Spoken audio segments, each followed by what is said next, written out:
Assalamualaikum warahmatullahi wabarakatuh. Perkenalkan, kami dari kelompok 1, mata kuliah akuntansi syariah. Di sini kami akan membahas materi yang berjudul Sejarah dan Perkembangan Akuntansi Syariah. Dan kami beranggotakan kelompok 5 orang. Yang pertama ada Revalina Hujjah, Ali Syarahman, Setia Dwi Ahmad, Nurul Magofiro Bakio, dan saya sendiri, Amrin Andrian Syabantu. Baik, tanpa berlama-lama lagi, mari kita langsung ke pembahasan pertama, yaitu pendahuluan. Menurut Harahap 2001, akuntansi syariah adalah proses yang berlandaskan prinsip Islam seperti keadilan, kejujuran, serta larangan terhadap riba, gharar, dan masyir. Mengapa akuntansi syariah penting? Karena harta dalam pandangan Islam bukan milik mutlak manusia, melainkan amanah dari Allah Subhanahu wa Ta'ala yang harus dikelola dengan benar. Akuntansi syariah hadir untuk memastikan bahwa setiap transaksi ekonomi tidak hanya sah secara hukum, tetapi juga halal dan etis secara agama. Kemudian, pihak akuntansi syariah. Akuntansi syariah melibatkan berbagai pihak. Yang pertama, lembaga penyusunan standar, yaitu Ikatan Akuntansi Indonesia, melalui Dewan Standar Akuntansi Syariah. Yang kedua, lembaga keuangan syariah, seperti bank syariah, asuransi syariah, koperasi, hingga lembaga zakat. Kemudian yang ketiga, masyarakat muslim sebagai pengguna layanan yang membutuhkan jaminan bahwa dana mereka dikelola sesuai prinsip Islam. Kemudian ada wacana akuntansi syariah. Pada saat ini, akuntansi syariah masih banyak terjebak dalam domain praktis semata dan bersandar pada fondasi konseptual barat. Oleh karena itu, perubahan wacana akuntansi yang legalistik dan teknokratis menjadi anggota syariah yang ideologis dan spiritual. Kemudian, kondisi objektif lahirnya paradigma akuntansi syariah berkaitan dengan kondisi objektif yang melengkapi umat Islam secara khusus dan masyarakat dunia secara umum. Kemudian, ada tujuan akuntansi syariah adalah membangun sistem pelaporan dan pengelolaan ekonomi yang berlandaskan tauhid dan keadilan. Akuntansi syariah harus melayani semua pihak secara adil, tidak hanya pemilik modal. Secara umum, wacana pada aspek ini menggunakan pendekatan edukatif dan normatif. Pendekatan ini bermula pada konsep yang umum dan abstrak, kemudian diturunkan pada tingkat yang lebih konkret dan pragmatis. Wacana ini mulai dari penetapan tujuan akuntansi, teori, dan akhirnya ke teknik akuntansi. Ada aliran pemikiran. Kondisi-kondisi objektif yang lain juga menjelaskan tentang dua aliran pemikiran akuntansi syariah, yaitu akuntansi syariah filosofis dan teoritis.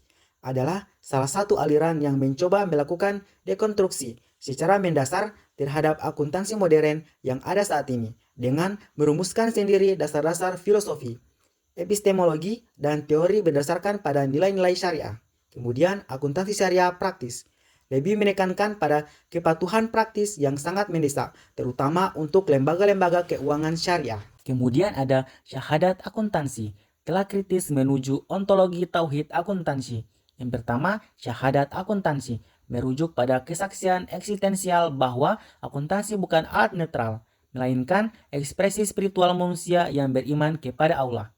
Dengan menyatakan syahadat dalam akuntansi, maka semua aktivitas pencatatan, pelaporan, dan pengambilan keputusan menjadi bagian dari penghambaan dan amanah.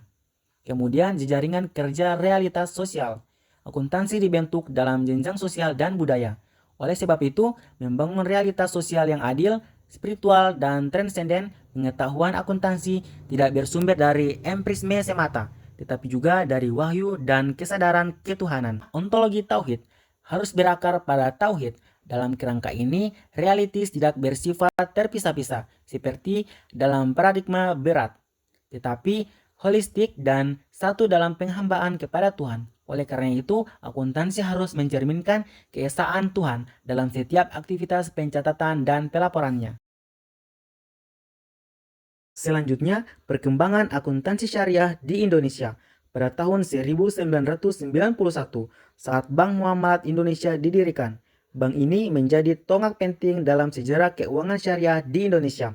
Karena untuk pertama kalinya masyarakat memiliki lembaga perbankan yang sepenuhnya beroperasi sesuai prinsip Islam. Sejak saat itu, kebutuhan akan akuntansi syariah mulai meningkat karena laporan keuangan bank syariah tentu berbeda dengan bank konvensional. Kemudian, pada awalnya akuntansi syariah hanya diterapkan di sektor perbankan. Namun, seiring berkembangnya industri keuangan syariah, penerapannya meluas ke asuransi syariah, koperasi syariah, lembaga zakat, bahkan pasar modal melalui sukuk. Pada tahun 2019, PSAS menerbitkan dan merevisi PSAK Syariah 101 sampai 102 yang mengatur berbagai transaksi syariah seperti murabahah, mudrabahah, ijarah, dan wakaf. Standar ini berlaku efektif pada Januari 2019. Selanjutnya ada perbedaan akuntansi syariah dan akuntansi modern. Akuntansi syariah menekankan keadilan dan keberkahan. Akuntansi modern mengakui bunga, sementara akuntansi syariah melarang riba dan menggantikannya dengan akad syariah seperti murabahah atau mudrabahah. Akuntansi modern lahir dari sistem ekonomi kapitalis yang menempatkan keuntungan sebagai tujuan utama. Sebaliknya, akuntansi syariah lahir dari prinsip Islam yang menekankan keseimbangan antara dunia dan akhirat, antara kepentingan individu dan sosial. Oleh karena itu, akuntansi syariah melarang transaksi berbasis riba, gharar, dan masyar. Akuntansi modern digunakan secara global hampir semua perusahaan konvensional, baik swasta maupun publik. Sedangkan akuntansi syariah digunakan oleh lembaga keuangan syariah seperti bank syariah dan lain-lain. Akuntansi modern mengakui adanya bunga. Lalu, jenis laporan keuangannya berubah neraca, laba rugi, laporan perubahan ekuitas, arus kas, dan catatan atas laporan keuangan. Sedangkan akuntansi syariah sendiri melarang riba dan lain-lain. Pada akuntansi syariah, jenis laporan keuangannya juga mencakup laporan sumber dana, zakat, infak, sedekah, serta laporan dan kebijakan. Nah teman-teman, itu saja materi yang dapat kami jelaskan mengenai sejarah dan perkembangan akuntansi syariah. Sekian dari kami. Wassalamualaikum warahmatullahi wabarakatuh.